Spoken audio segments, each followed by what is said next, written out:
vậy thì ai tử con ai tôi tên ba này con chà trái đất trong một phim đất hay trong vậy tí nướng cho nó có cọng bự mà môn lần châu đã tập bọt bằng chớ này khô xong ở con ăn sầm nua sắn chà sầm nua tí muội ta đừng mấy nhiên tu ăn mà là vì ta đừng mấy cạn la nơi thành lại nè lát nơi vậy nè bởi ta đừng ta đừng miên đi còn bởi ta lát nơi bay tầm sai mình lòng ăn sầm bọt ở bắp rẻ mặc cô đi cụ xong nè chà con ăn cháo đó chà chấm bây con ăn sầm nua hai con snack bây đây là cụ ăn bọt bánh snack con cái này của mình sầm nua bao giờ ta được tại sai như nè mà lớn con trong snack ăn bọt bây giờ thì ăn ní các snack có nướng cho nâng cổng tử các cái tray này ấy miền cho bớt đó không mùi nó khai đồng hào viên ta rồi trọc tiếng băng cua rinh tập đằng bay chắc tray xì lúc đó trọc tiếng muối để rinh tập ở nơi tại trò lót muối để miết sốt tại cuộc miết tray bọc con cầm bứ cái đàm chỉ tràn cho khơi thai miết chất tray ở hai kết thả hai ní ăn miết liệp phòng ná chỉ liệp chùm lại chiêm sọc ngày ri ai cầm bứ miết rạch nhà bán lưu cho tham được chứ nè con đi về luôn luôn cho thả chân thì học nia sắp tay chia chùm này bóng cho ai cầm tay dân còn lạc cuộc nè bóng ai si dân tiền còn lạc cuộc được chứ nè phần chinh anh bị xa tê cho lại thả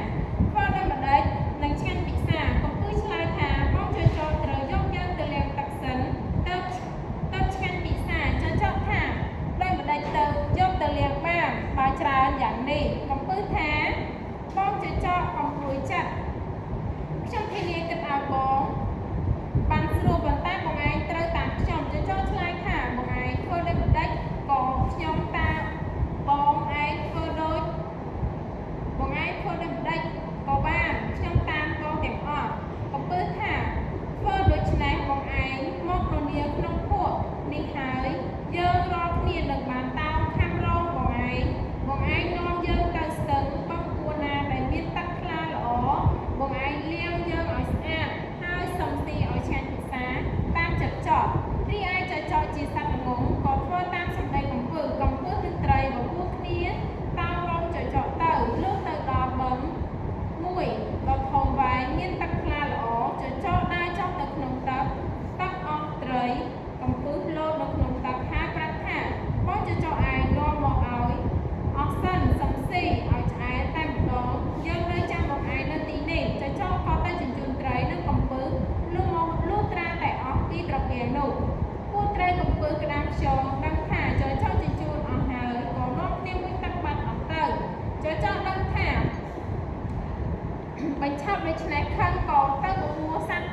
ធំតូចដំរីរមាសរម៉ែងខ្លាគ្រប់សត្វក៏ខ្លាំងក៏តូចទាំងសត្វហើរមានសេះសមកបាច់ទឹកបឹងនោះឲ្យរីងនឹងចាត់ត្រីក្នុងបឹងស៊ីឲ្យអស់ចបានឲ្យពួកខ្លាំងធ្វើជាទំនប់អស់សត្វឯទៀតបបួលគ្នាបាច់សត្វក្នុងបឹងថាបបួលគ្នាបាច់នៅក្នុងបឹងឲ្យរីងទាំងអស់ភ័យណាក៏គិតថាយើងធ្វើម្ដេចបានសត្វទាំងអស់នេះលែងបាច់ទឹកការនោះត្រីក្រាញ់ឆ្លើយថាខ្ញុំឮគេថាបងសូភាទំសាយជាអ្នកមានប្រាជ្ញាចេះដកទុកមនុស្សសត្វផងជាច្រើនណាស់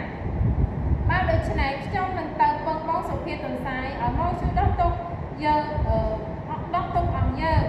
ពួកត្រីគិតគ្នាហើយក៏ប្រើត្រីក្រាញ់ទៅអញ្ជើញសុភាទំសាយត្រីក្រាញ់ប្រឹងមនីទៅលុះដល់ថ្ងៃក៏ត្រៀមស្រកាអស់ដល់ពេលយកទំសាយចេញមករកស៊ីបានឃើញត្រីក្រាញ់រនីដោយដូច្នេះក៏សួរថាបងត្រីក្រាញ់ទៅណាត្រីក្រាញ់គឺសុភាទំសាយហើយក៏មានចិត្តត្រេកអរណាស់ហើយនិយាយអង្វរថាបងសុភាទំសាយអាណិតពួកខ្ញុំបាត់ត្រីទាំងអស់ក្នុងបឹងគេប្រើខ្ញុំមកបញ្ជើញបងសុភាទំសាយបាត់លឺទាំងសត្វទាំងមនុស្សនិយាយថាបងមានប្រាជ្ញាចេះកាត់សេចក្តីដោះទុកទេ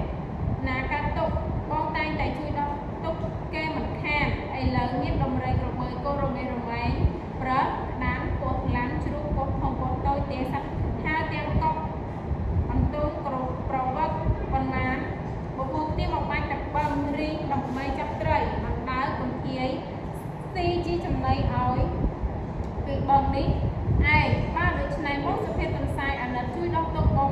ខ្ញុំឲ្យរូបភ័យនេះផង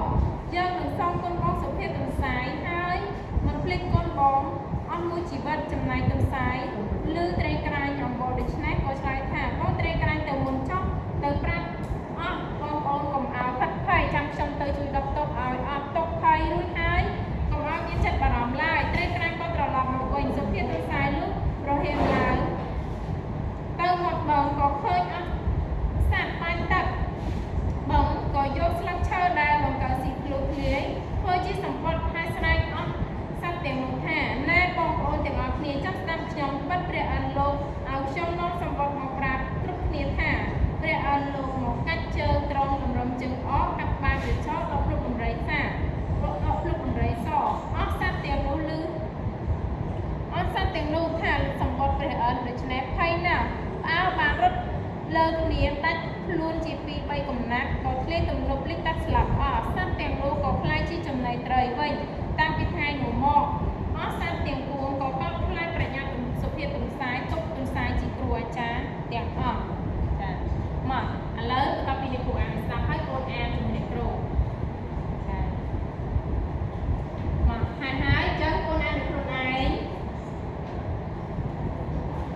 ចាហើយនៅកូនចាហើយអញ្ចឹងកូនអាចឆ្លើយសំណួរបានទេកូនសំណួរទី1គេសួរថា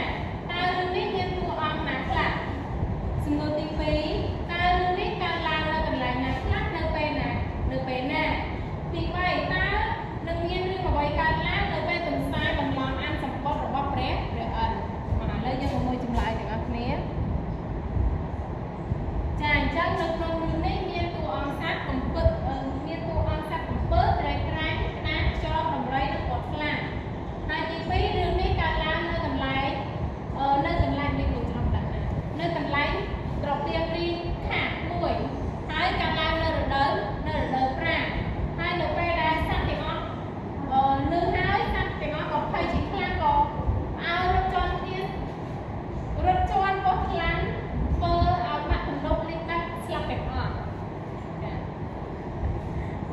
ឥឡូវកូនបានមើលសំណួរទាំងអស់គ្នាហើយអញ្ចឹងពេលត្រឡប់ទៅផ្ទះវិញអ្នកគ្រូនឹងឲ្យយើងរកតម្លៃអប់រំនៃរឿងហើយសប្តាហ៍ក្រោយអ្នកគ្រូនឹងកែទាំងអស់គ្នា